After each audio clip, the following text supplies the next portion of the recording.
Ang pagpili ng mga halaman ay nakasalalay sa mga aesthetics at pananaw na nais mong likhain sa loob ng iyong tahanan. Tiyakin na ang isang halaman ay hindi nalalanta upang maiwasan ang paglikha ng isang pakiramdam na negatibo. Ang halaman sa loob ng iyong bahay ay hindi lamang nagdaragdag ng kadalisayan sa hangin, kundi pati na rin ang kayamanan, kalusugan at pag-ibig. Ang feng shui ay isang sining na tumatangkilik sa pagpapanatili ng mga halaman sa loob ng mga tahanan.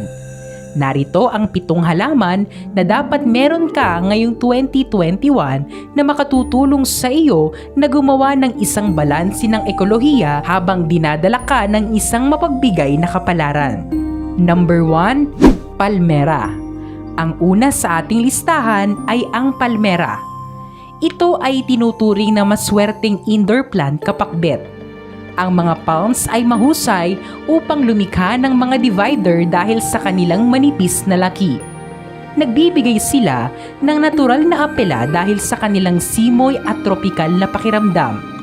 Bukod sa pag-akit ng mabuting enerhiya, ang anumang nawawalang elemento ng feng shui sa loob ng isang silid.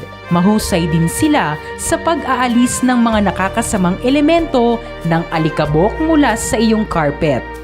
Pangalawa, money tree. Ang ikalawa sa ating listahan ay ang money tree.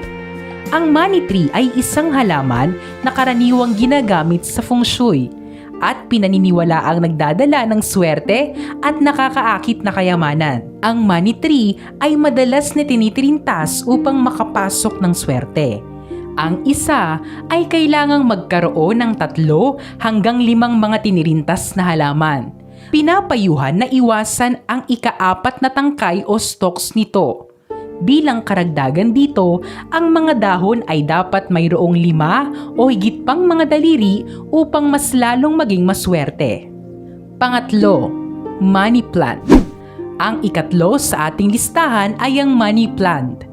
Gaano kadalas mo tinatanong ang katagang, aling halaman ang maswerte sa bahay? At ang karaniwang sagot dyan kapakbet ay money plant. Kaya, ayon sa feng shui, ang money plant, bukod sa pagdadala ng swerte at pera, ay nakakasabay din sa pagkakaroon ng mga tao sa iyong paligid. Kilala na may malalim na mga ugat at paglago.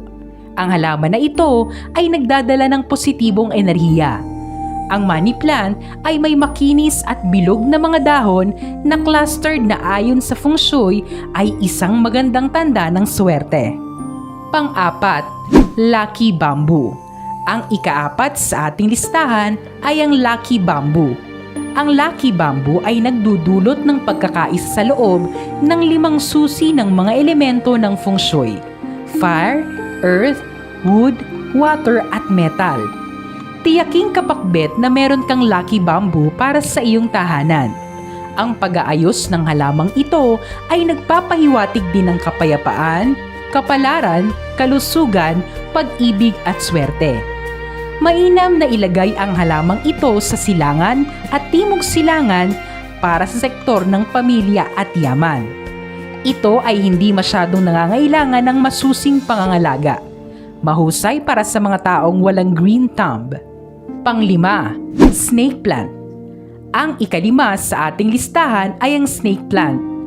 Ang snake plant, kapag inilagay sa isang mainam na posisyon, ay itinuturing na isang halaman ng swerte dahil sumisipsip ito ng mga lason mula sa hangin at inaalis ang mga ito palabas ng bahay. Nagpapalabas din ito ng lakas ng pangalaga at kalasag para sa mga residente mula sa negatibong enerhiya. Kapag inilagay sa isang liblib na lugar sa isang masikip na bahay, ang halamang ito ay nagbibigay ng isang malakas na positibong vibe sa kapaligiran. Pang-6, jade plant. Ang ika-6 sa ating listahan ay ang jade plant. Ang isa pang halaman na may bilog na dahon ay ang jade plant. Ito ay sumisimbolo ng kasaganaan at tagumpay. Ito ay ang madalas na regalo sa mga may-ari ng mga negosyo. Ang halaman na ito ay may katamtaman na laki at angkop na mailagay sa pasukan ng mga bahay. Ito ay may kakayahang akitin ang kayamanan at tagumpay, kaya't mainam na ilagay ito sa pasukan ng iyong bahay. Pang-7, rubber plant. Ang ika-7 sa ating listahan ay ang rubber plant. Ang rubber plant ay kilala sa pagbibigay ng katipiran at tagumpay sa lugar ng yaman. Ang rubber plant ay maaaring mailagay sa anumang lugar upang mapatunayan na kapaki-pakinabang. Ang halaman ay may bilog na dahon, itinuturing na simbolo ng pera at kasaganaan ng feng shui. Kapag inilagay sa bahay, ang halamang ito ay nagtataguyod ng kayamanan, kasaganaan at pagtaas ng yaman.